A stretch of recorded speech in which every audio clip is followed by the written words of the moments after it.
Merci Véronique. 7h43 minutes. Si vous êtes propriétaire d'un condo, et ça touche beaucoup de monde dans la grande région de Montréal, une personne sur 5, un propriétaire sur 5 en fait, dans la grande région de Montréal, puis on sait qu'il s'en bâtit énormément depuis quelques mois. Bien, évidemment, ça va vous intéresser ce qui suit parce que depuis vendredi, Québec a adopté une vaste réforme qui touche notamment les propriétaires de condos.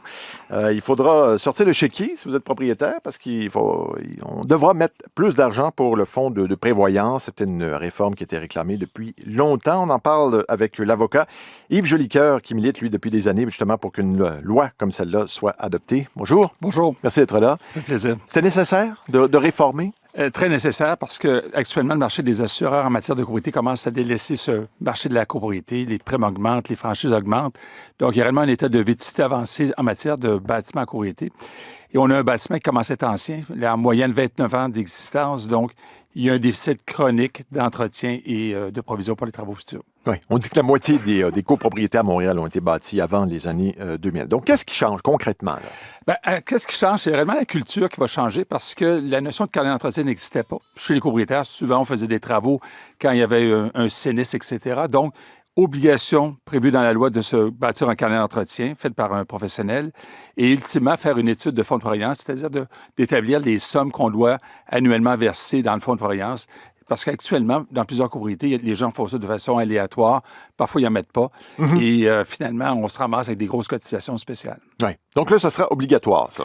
Ça va devenir obligatoire, mais sauf que le gouvernement a prévu une période d'amortissement, c'est-à-dire qu'on va devoir avoir un fonds de prévoyance à niveau, mais sur une période de 10 ans. Donc, il n'y aura pas un accroissement gigantesque dans les copropriétés. Ce que ça va changer, par contre, c'est les acheteurs de copropriétés qui vont demander l'étude de fonds de prévoyance, qui vont, dans le fond, réaliser si on est en retard dans des provisions pour travaux futurs.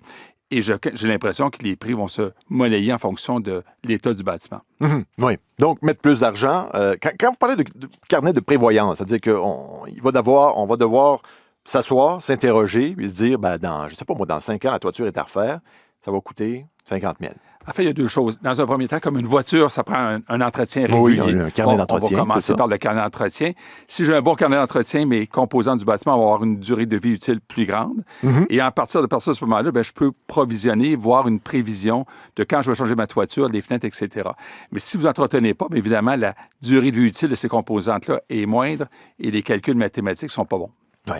Pourquoi on est en retard ici au Québec par rapport à d'autres législations, l'Ontario, par exemple? Je vous dirais que depuis 1994, on vit sur la culture du 5 % Dans la loi 1994, on avait créé l'obligation de créer un fonds de prévoyance, sauf que les gens mettaient, somme toute, que 5 % du budget prévisionnel. 20, 25 ans plus tard, on s'aperçoit qu'il y a des déficits lorsqu'on doit faire des grands travaux. Et tout le monde disait, écoutez, ça n'a aucun sens, on n'a pas provisionné assez d'argent. Et souvent, les gens qui achetaient dans les dernières années se ramassaient avec des cotisations spéciales en se posant la question, mais comment se fait-il que les copropriétaires précédents n'ont pas contribué adéquatement?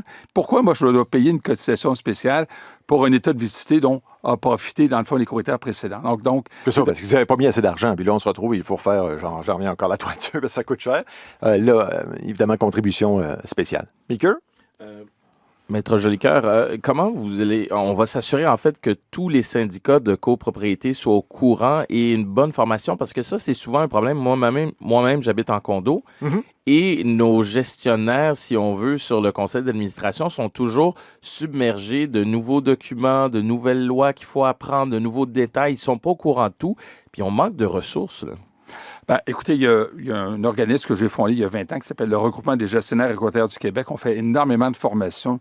Le week-end passé, on faisait une journée de formation pour les administrateurs, une journée très simple, très accessible. On a développé un site Internet qui s'appelle condolégal.com où aussi on a beaucoup de vulgarisation qui se fait.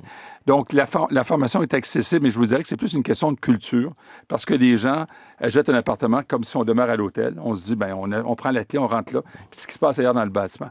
Donc, je pense que tout ça va amener à une vision plus collective de ce bâtiment-là, qui est, somme toute, très important pour la densification du territoire. Parce que je me rends compte, je suis un des chanceux. Là. Nos administrateurs sont assez impliqués, puis on a eu à mettre de l'argent en plus, mais des sommes raisonnables là, comparées à d'autres là, qui sont quasiment... Ah oui, c'est des grosses sommes, puis ouais. c'est bénévole. Puis voilà, plusieurs s'en plaignent d'ailleurs, l'a dit. On manque de formation, on ne sait pas par où prendre le problème. Là, non? Vous savez qu'en Ontario, pour être administrateur, il faut suivre une formation. Ici, au Québec, n'importe qui peut être reçu de conseil.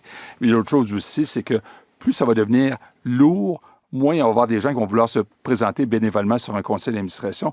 On a parfois de la difficulté à trouver même des administrateurs dans les petites copropriétés. Oui. Hugo, tu avais une question? Oui, mais est-ce que ça va être C'est vrai que ça t'appelle tout le surveillé? monde. Oui, est-ce que ça va être surveillé? Est-ce qu'il va y avoir des inspecteurs pour vérifier ce qui se passe? C'est pas l'intention du gouvernement de mettre des inspecteurs, mais je vais vous dire que c'est la loi du marché qui va, dans le fond, amener les gens à faire l'entretien parce que lorsque les gens vont réaliser qu'ils vont avoir moins pour leur appartement à la revente parce qu'ils n'ont pas de carnet d'entretien, parce qu'ils n'ont pas d'études de fonds de prévoyance, et lorsqu'ils vont s'apercevoir que le coût des assurances est en augmentation, ils vont se dire on est tous bien de suivre les règles. Là, à ce moment-là. Oui, parce que c'est la valeur qui en dépend, effectivement. Quand vous achetez un condo, s'il n'y a pas d'argent ou en tout cas, il y a des travaux à faire éventuellement, ben la valeur diminue en conséquence. Ben voilà, beaucoup de choses dans cette nouvelle loi et notamment aussi les inspecteurs en bâtiment maintenant qui devront obtenir une accréditation. En tout cas, il y aura, disons, plus de surveillance à ce propos-là. Maître Yves Jolicoeur, secrétaire général du regroupement des gestionnaires et des copropriétés du Québec, associé principal du cabinet de Grand Prix Jolicoeur. Merci beaucoup de nous avoir C'est un parlé. plaisir. Merci d'être venu ce matin. 7h49 minutes.